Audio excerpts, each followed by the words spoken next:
Welcome back, everyone. Today we're looking at a pretty legendary weapon, Excalibur. We've got some really interesting excerpts about it, and honestly, I'm already fascinated. Yeah, it's such a captivating story. A sword that might have Welsh roots and then ends up in the middle of all these Arthurian legends. Yeah. It's just begging to be explored. Yeah, exactly. Excalibur isn't just some random sword. It represents power destiny, and it really gets at the heart of what it means to be a king. And it gets even more interesting because there might have been two Excaliburs. We've got the Sword and the Stone, and then another one given by the Lady of the Lake. Oh, yeah. And on top of that, there's this whole thing about a magical scabbard that might have been even more important than the sword itself. It's amazing how this legend has changed over time. Absolutely. Okay, so where did the name Excalibur come from? Well, the original name in Welsh is Caled Flauch, which means hard cleft. Hard cleft. Wow, you definitely wouldn't want to run into that in battle. It really paints a picture, doesn't it? Like a sword that could split anything in two. For sure.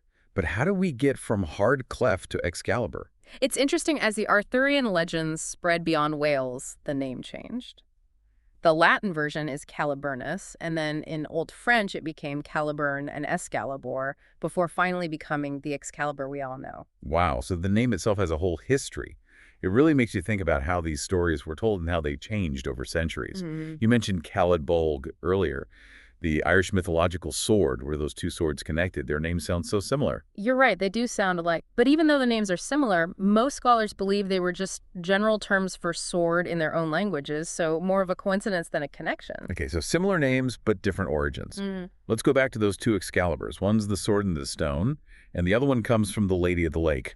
He's fascinating. Why would there be two? Well, some versions of the Arthurian legend say that the sword in the stone is the Excalibur, the one that proves Arthur is the rightful king. But then this is where it gets really interesting. This sword breaks in one of the first battles. Wait a minute, the legendary Excalibur breaks. That's not very legendary, is it? What happened? It does make you wonder, right? Maybe that first sword was just a symbol, like a stepping stone to something even greater. After the original Excalibur breaks, Arthur gets the true Excalibur from the Lady of the Lake. It's almost like an upgrade going from earthly power to something more mystical. So are you saying that the broken sword represents the limitations of earthly power, and then the second Excalibur, the one from the Lady of the Lake, represents a deeper, more spiritual kind of power? That's a great way to look at it. It adds another layer of meaning to the story, don't you think? Which origin story do you find more compelling? The one where the sword and the stone is the real Excalibur, or the one where it's just leading up to the Lady of the Lake giving him the true one? That's a tough question. There's something really beautiful about the broken sword being a challenge, a test that Arthur had to overcome. But the image of the Lady of the Lake giving him the real Excalibur that's powerful, it makes you think about destiny and a power that's beyond human control. It really does. And that brings us to the powers of this second, more magical Excalibur. It wasn't just an ordinary sword.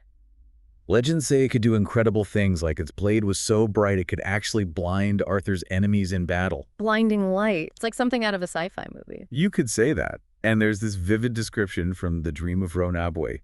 It's a Welsh tale. And in this story, Excalibur is decorated with chimeras, these fire-breathing creatures that burst into flames when the sword is unsheathed. Chimera's breathing fire. Can you imagine facing Arthur in battle and seeing that? It would be terrifying. But there's something else about this story that I find even more interesting. It might not even be the sword itself that holds the true power. Are you talking about the magical scabbard? Exactly. Some versions say that this scabbard is actually more valuable than Excalibur itself. It's said to stop the wearer from bleeding to death, making them basically invincible. Ah, yes, the scabbard. That's where things get really fascinating. It really does add a whole other layer to the Excalibur legend. Imagine having a sword that can blind your enemies, and then a scabbard that makes you basically impossible to kill. It would completely change the game on any battlefield. It'd be like having a cheat code for medieval warfare. You'd be totally unstoppable. But then things get really interesting when Morgan Le Fay shows up. She's Arthur's half-sister, and let's just say she's known for causing trouble in the Arthurian legends. That's one way to put it. Morgan Le Fay is a complicated character, often driven by a thirst for power or maybe even revenge against Arthur. And some versions of the legend say that she steals the magical scabbard and throws it into a lake, gone forever. Wait, she steals the scabbard. Why not take the sword itself? It's the one that blinds people. The scabbard seems kind of boring compared to all the amazing things Excalibur can do.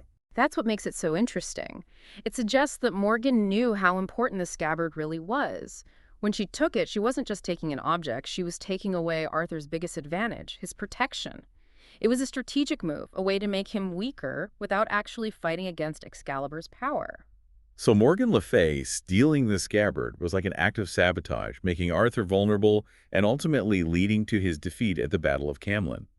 It's amazing how, even with a legendary sword like Excalibur, it's the seemingly less important thing, the scabbard, that ends up being the key to his survival. It really shows how important it is to look beyond what's obvious and consider the subtle ways that power can shift and change. Sometimes the things we overlook are the ones that matter most. That's a really good point. Mm. It makes you think about hidden weaknesses even when things seem strong. But before we get too focused on Excalibur, I remember reading that Arthur had other important weapons too. What about those? Oh, absolutely. Excalibur wasn't his only weapon.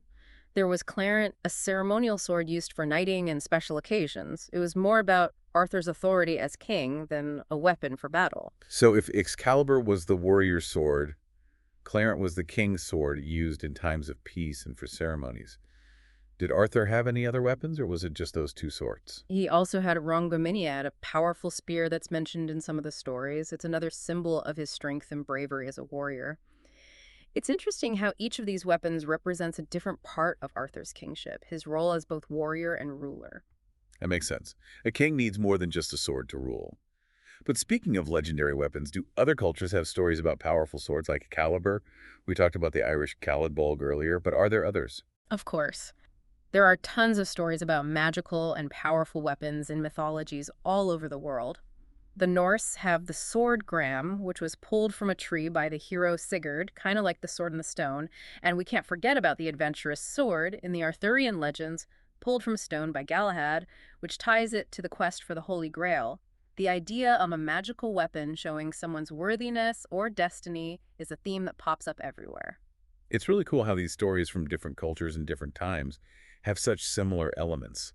The sword and the stone, the magical blade that gives you power or helps you win it, shows how fascinated people have always been by these objects and what they represent. It does. These stories capture our imagination and explore ideas about heroism, destiny, and the battle between good and evil. And it's not just the stories themselves, it's how they connect to real events and beliefs. That's true. I read somewhere that a sword people thought was Excalibur was actually found at some point. You're thinking of the sword they found when they were excavating Glastonbury Abbey in the 12th century? People said it was the real Excalibur, and it definitely got everyone's attention.